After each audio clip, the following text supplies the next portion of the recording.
Assalamualaikum warahmatullahi wabarakatuh. Nama saya Raningga Putra Dianto dengan NPM 2541-2071 dari kelas AKT 25A. Hari ini saya akan mempresentasikan tugas mata kuliah Pendidikan Agama Islam yang diampu oleh Bapak Asgaf Asnan Siregar. Di sini saya akan membahas tentang definisi salat lima waktu, sejarah singkat diturunkannya perintah salat lima waktu, dan keutamaan dari salat lima waktu.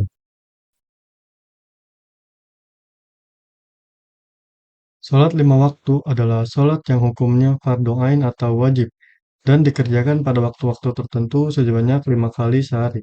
Salat lima waktu merupakan salah satu dari 5 rukun Islam.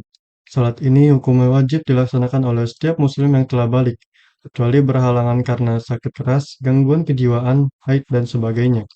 Secara istilah, salat berarti perbuatan gerak dan perkataan yang dimulai dengan takbir dan diakhiri dengan salam dengan syarat-syarat tertentu. Salat lima waktu terdiri dari salat subuh, zuhur, asar, maghrib, dan isya, dan dikerjakan pada waktu-waktu tertentu yang telah ditentukan oleh Allah Subhanahu wa Ta'ala. Hukum salat lima waktu adalah wajib bagi setiap muslim yang telah balik dan berakal, berdasarkan dalil dalam Al-Quran dan hadis yang menegaskan kewajiban ini sebagai salah satu rukun Islam. Meninggalkan salat lima waktu tanpa alasan syar'i termasuk dosa besar dan sangat dilarang, sebagaimana dalil dalam Al-Quran dan hadisnya. Quran Surat An-Nisa ayat 103 yang artinya, apabila kamu telah menyelesaikan sholat, ingatlah Allah dalam keadaan berdiri, duduk, dan berbaring. Kemudian apabila kamu sudah merasa aman, maka dirikanlah sholat. Sesungguhnya sholat itu adalah kewajiban yang waktunya telah ditentukan bagi orang-orang yang beriman. Ada juga, sholat adalah tiang agama. Barang siapa yang mendirikan sholat, maka ia telah menegakkan agama, dan barang siapa yang meninggalkannya, maka ia telah meruntuhkan agama. Hadis riwayat Baihaqi. Sejarah singkat diturunkannya perintah untuk sholat lima waktu. Allah menurunkan perintah sholat lima waktu ketika peristiwa Isra Mi'raj, sekitar 1 tahun sebelum Nabi Muhammad SAW hijrah ke Madinah. Pada malam tersebut, Nabi Muhammad SAW dibawa dalam perjalanan luar biasa oleh Allah Subhanahu Wa Taala dari Masjidil Haram di Makkah menuju Masjidil Aqsa di Yerusalem. Lalu naik ke langit hingga bertemu Allah Subhanahu Wa Taala di Sidratul Muntaha. Di sana, Nabi menerima perintah langsung dari Allah agar umat Islam mengerjakan sholat lima waktu sehari semalam. Awalnya, perintah sholat yang diterima Nabi Muhammad SAW adalah melakukan 50 waktu sholat setiap hari. Namun, atas permohonan Rasulullah SAW melalui perantara Nabi Musa alaihissalam yang memberikan nasihat kepada beliau agar meminta pengurangan beban tersebut. Akhirnya, jumlah sholat yang wajib dilakukan diturunkan menjadi 5 waktu. Meski demikian, pahala salat lima waktu ini tetap setara dengan pahala salat lima waktu seperti semula. Proses ini terjadi melalui beberapa kali negosiasi antara Nabi Muhammad SAW dan Allah Subhanahu Wa Taala.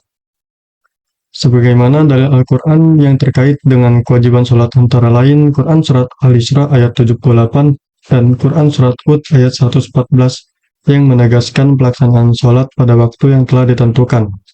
Hadis sahih juga menerangkan bahwa Jibril mengimami Nabi Muhammad SAW dalam sholat pada awal dan akhir waktu selama 2 hari berturut-turut, menunjukkan ketepatan waktu sholat yang wajib dilaksanakan umat Islam.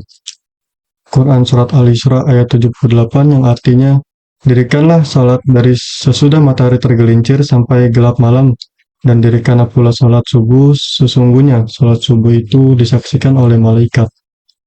Dan Quran Surat Hud ayat 114 yang artinya, dan dirikanlah sembahyang itu pada kedua tepi siang, pagi dan petang, dan pada bagian permulaan yang daripada malam.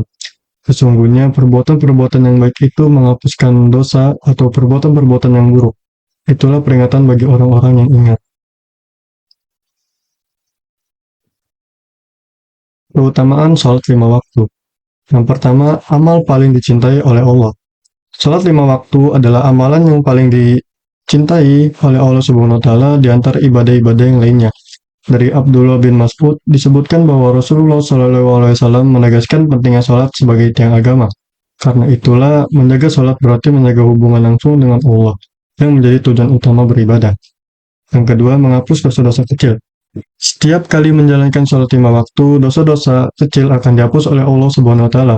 Rasulullah Shallallahu alaihi wasallam menggambarkan sholat seperti mandi di sungai yang membersihkan kotoran dari tubuh. Oleh sebab itu, sholat tidak hanya sebagai kewajiban ritual, tapi juga sarana penyucian jiwa dari kesalahan yang tidak disengaja. Yang ketiga, mencegah perbuatan keji dan mungkar. Salat menjadi pengingat dan penjaga dari perbuatan buruk karena merupakan sarana untuk mendekatkan diri kepada Allah. Dan dengan disiplin sholat, seseorang akan lebih sadar dan takut melakukan dosa yang dapat merusak jiwa dan akhlaknya. Hal ini penting untuk menjaga moralitas dan akhlak mulia dalam kehidupan sehari-hari. Yang keempat, diangkat derajatnya oleh Allah. Orang yang rutin sholat akan diangkat derajatnya oleh Allah Subhanahu wa taala di dunia dan di akhirat. Rasulullah Shallallahu alaihi wasallam mengajarkan agar rajin sujud karena setiap sujud adalah kesempatan untuk meningkatkan martabat diri di sisi Allah. Selain itu, derajat yang diangkat ini menjadi penentu posisi seseorang di hari kiamat nanti. Yang kelima, mendapat cahaya dan petunjuk di hari kiamat.